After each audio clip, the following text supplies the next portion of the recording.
Fala pessoal, beleza? Eu sou Gustavo Ferreira e hoje eu venho trazer mais uma resenha literária aqui no canal. Irei falar sobre Vozes de Chernobyl, da escritora Svetlana Alexievich, escritora barra jornalista ucraniana com outras obras conhecidas.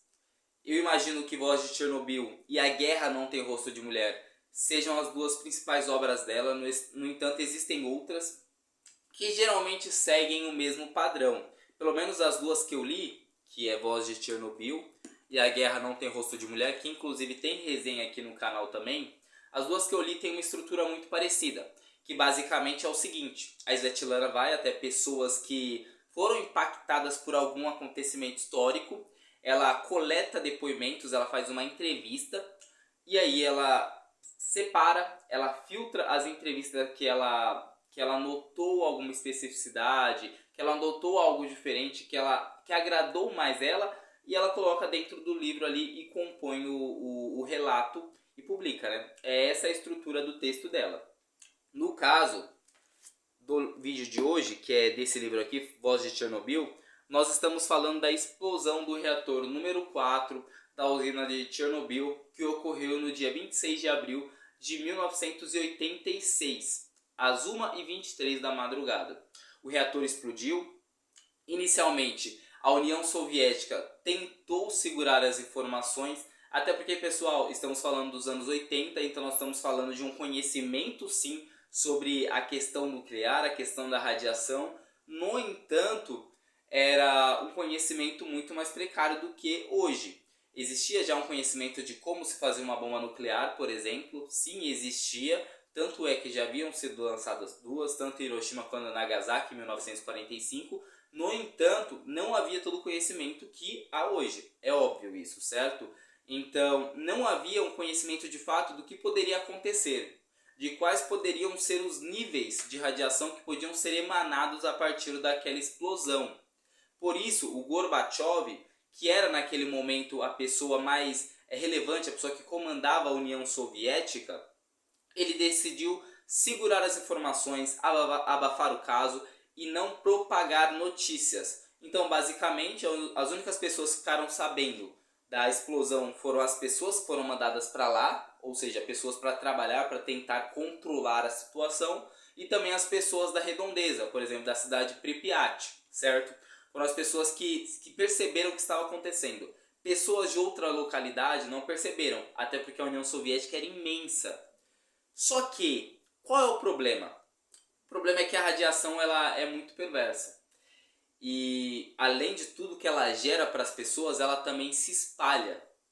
E ela começou a entrar em outros países. E foi indo, foi indo, foi indo. Inclusive chegou a ser sentida no próprio Estados Unidos, que teoricamente é como se fosse do outro lado do mundo, para a União Soviética, para a Ucrânia, né? E foi sentida lá. E aí os países começaram a perceber essa mudança de radiação e eles começaram a tentar descobrir o que estava acontecendo, até que chegaram à União Soviética e descobriram o que estava acontecendo aí, certo? Só que qual o ponto, pessoal? Por que o Gorbachev se propôs tanto em segurar essa notícia? Além de não ter um conhecimento sobre o que poderia acontecer, nós estamos falando ali de um contexto de Guerra Fria. Então nós tínhamos ali uma União Soviética e uns Estados Unidos tentando disputar quem seria a principal potência do mundo, certo? Havia toda essa questão de quem se desenvolvia mais tecnologicamente, economicamente, militarmente. Eram as duas principais potências nesse aspecto, nesse momento, certo? E, inclusive, os efeitos da explosão em Chernobyl, elas começaram também a tirar força da União Soviética, que acabou se desfazendo em 1991, certo? Então, basicamente, esse é o contexto histórico da explosão ali de Chernobyl. Eu acho interessante que vocês tenham isso em mente quando vocês começarem a leitura, certo? Por isso que há uma censura tão grande, porque é retratado aqui no livro, pessoal, que o governo censurava as pessoas, que o governo em certos momentos ele cortava a linha telefônica para que não houvesse uma propagação demasiada de informações. Então, muitas coisas eram feitas para evitar que as notícias se propagassem, certo? E o que dizer desse livro? é um livro que, para que você leia, você precisa estar preparado. Eu vou dizer de cara, pessoal, que a primeira história que tem nesse livro aqui, a primeira, ela é espetacular. Ela por si só já vale a leitura do livro inteiro. Por si só.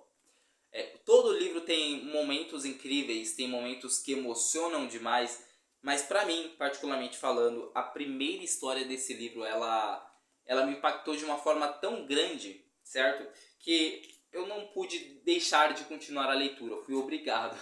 E foi muito boa a leitura, foi uma experiência muito bacana. No livro ela vai falar sobre várias coisas, ela vai falar sobre a falta de cuidado com as pessoas foram trabalhar. Então muitas pessoas elas foram combater esse foco de explosão sem estar com as vestes adequadas, com os EPIs adequados. Então isso é um grande problema. Ela vai falar sobre as emoções das mulheres ao ver os seus maridos. Eu acho que esse é o principal ponto. Tem muitas histórias nessa vertente de mulheres vendo seus maridos perdendo a humanidade, como os próprios médicos falaram. Os médicos falavam para as mulheres: olha, esse que está aí não é mais o seu marido. Esse é um ser que em algumas horas vai ser desligado desse planeta. Porque as pessoas inchavam, as pessoas elas tinham várias mudanças fisiológicas e elas acabavam falecendo inevitavelmente.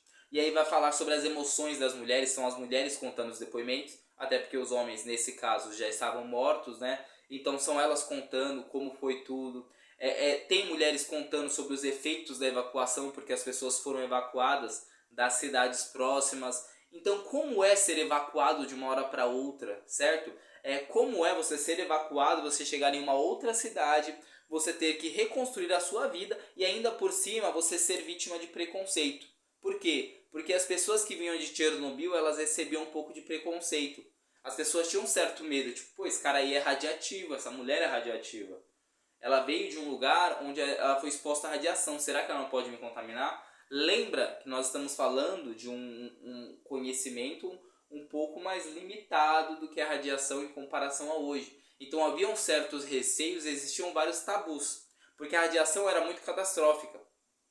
O que se pensava em radiação, inclusive até hoje, quando a gente pensa em radiação, nós pensamos em algo muito impactante. Então, uma pessoa exposta à radiação, chegando perto de você, talvez você fique um pouco receoso, certo? Então, fala sobre o preconceito dessas pessoas, sobre a evacuação, sobre as mulheres que perdiam seus maridos, sobre as mulheres que perdiam seus filhos. E às vezes não, com muita frequência, mulheres que tinham aborto natural por causa da radiação, ou mulheres que tinham um filho que o filho nascia, vivia 3, 4 horas e morria, porque ele já nascia com alguma doença terminal. Então são várias histórias assim que são muito impactantes e realmente, se você não tiver um psicológico para ler esse livro, talvez você se entristeça um pouco, certo? Então acho que é bom que você tenha uma noção de como você é em relação às emoções para encarar um livro desse aqui, que pra mim é muito bacana, mas é pesado. Ela vai falar sobre o descaso do governo também, como eu já mencionei, mas basicamente pra mim, pessoal, o que esse livro vai falar principalmente é sobre emoções como raiva, como tristeza, como incredulidade de não entender o que estava acontecendo, por que aquilo estava acontecendo com tal pessoa. Porque realmente, imagina, você tem sua vida e do nada sua vida é devastada, você é evacuado, você perde seu esposo ou sua esposa, você perde o seu filho que você estava esperando. São muitas coisas num curto momento. E uma coisa que não é dita de forma tão explícita aqui, mas que eu, como sou historiador, para quem não me conhece, me chamou muita atenção e me fez refletir foi o quanto o século passado para um soviético foi um século complicado. Foi um século que começou com exploração, porque era um país que havia uma ditadura ali, né? Havia os czares que comandavam a Rússia, a União Soviética, beleza. E aí ocorre a Revolução Russa. Nós estamos falando ali de 1917. Antes disso já teve o Domingo Sangrento. Mas aí ocorre a Revolução Russa em 1917, em um país que já havia perdido uma guerra para o Japão e que já estava envolvido na Primeira Guerra Mundial de 14 a 18. Então eles saem da guerra, mas eles já tinham passado por duas guerras, né? Uma mundial e uma contra o Japão, que eles perderam. Eles tiveram a Revolução Russa em 17, e aí eles pegaram toda a questão da época do Lenin, pegaram a questão da época do Stalin, que muitas pessoas foram mortas pelo processo de aceleração da economia da União Soviética. Então muitas pessoas, se estima que morreram de 40, 50 milhões de pessoas só no período do Stalin. E aí o Stalin também entra na Segunda Guerra Mundial. Na Segunda Guerra Mundial também uma catástrofe, a União Soviética sendo invadida inicialmente pela Alemanha. E aí entra o contexto do livro, inclusive, pessoal, A Guerra Não Tem Rosto de Mulher. A Guerra Não Tem Rosto de Mulher vai falar de um período antes desse aqui. Vai falar de como foi as mulheres entrando, inclusive, para o exército soviético, porque foi necessário para que elas pudessem combater a Alemanha que estava invadindo o território da Rússia e da União Soviética, certo? E aí, acaba a guerra, acaba a guerra, eles ganham dessa vez a guerra, a Segunda Guerra Mundial, eles ganham, beleza. Eles tiveram alguns avanços econômicos, no entanto, uma devastação imensa. Já era a terceira guerra que eles passavam e agora eles entram ainda na Guerra Fria. Então não era uma guerra declarada, mas tinha todo um cenário pesado onde você não sabia o que aconteceria. E aí ocorre ainda essa catástrofe aqui em Chernobyl. Ocorre a explosão, a radiação impacta muitas vidas. Posteriormente vai ter a queda da União Soviética.